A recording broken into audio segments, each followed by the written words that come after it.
আসসালামু আলাইকুম বন্ধুরা।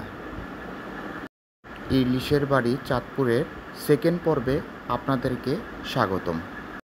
যারা এই ভিডিওটির প্রথম পর্ব না দেখেছেন তারা অবশ্যই প্রথম পর্বটি দেখে আসবেন এবং সাথে সাবস্ক্রাইব করে বেল বাটনটি ক্লিক করে আমাকে সহযোগিতা করবেন। আপনার ছোট একটু সহযোগিতা করার জন্য আমাকে নতুন নতুন ভিডিও করার জন্য উদ্বুদ্ধ করবে। চাঁদপুরের রেল সংযোগটি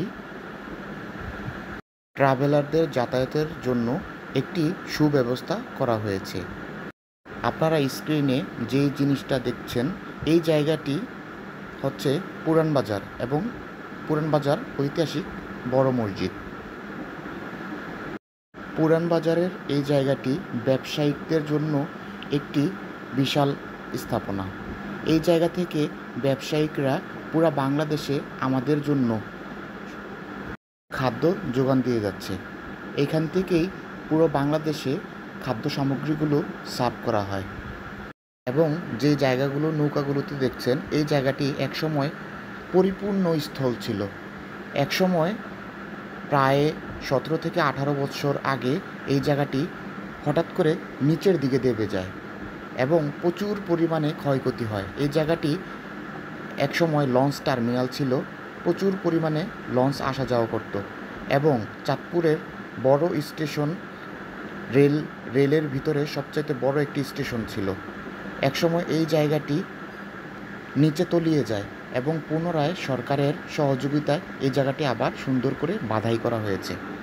তাই এই জায়গাটিকেও দেখার জন্য দূর দূরান্ত থেকে অনেক পর্যটক এসে বলে এই জায়গাটি কোথায়, যে জায়গাটি দেবে গিয়েছিল। এই হলো সেই জায়গা যেই জায়গাটিতে দেবে গিয়েছিল এবং পুনরায় ভরাট করা হয়েছে। কিছুদিন পরেই এই জায়গাটিতে চীনের প্রচেষ্টায় একটি প্রকল্প হবে। এই প্রকল্পতে বিভিন্ন জিনিস থাকবে।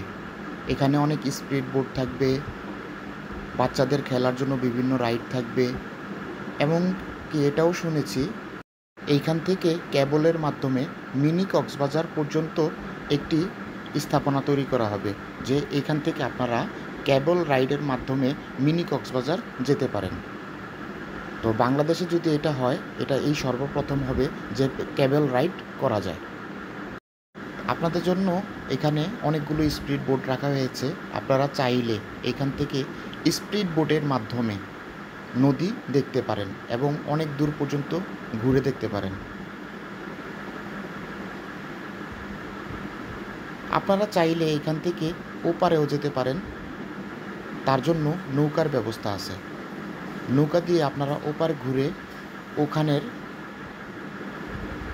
বড় মসজিদ, পুরান বাজার ঐতিহাসিক বড় মসজিদটিও দেখে আসতে পারেন। মোবাইলে কতটুকু দেখা যায় সেটা আমি বলতে পারছি না, কিন্তু আপনারা যে নদীটিকে দেখছেন এটাই হচ্ছে 3 নদীর মোহনা, পদ্মা, মেঘনা এবং ডাকাতিয়া। এই যে নদীটা দেখছেন এই নদীটা হচ্ছে ডাকাতিয়া নদী। আপনারা এখানে সিঁড়ি দিয়ে নেমে যেন নৌকা পারাপার এবং স্পিড বোটে উঠতে পারেন তার জন্য আপনাদের জন্য সুব্যবস্থা রাখা হয়েছে। এখানে একটি স্মৃতিসৌধ আছে যার নাম হচ্ছে রক্তধারা।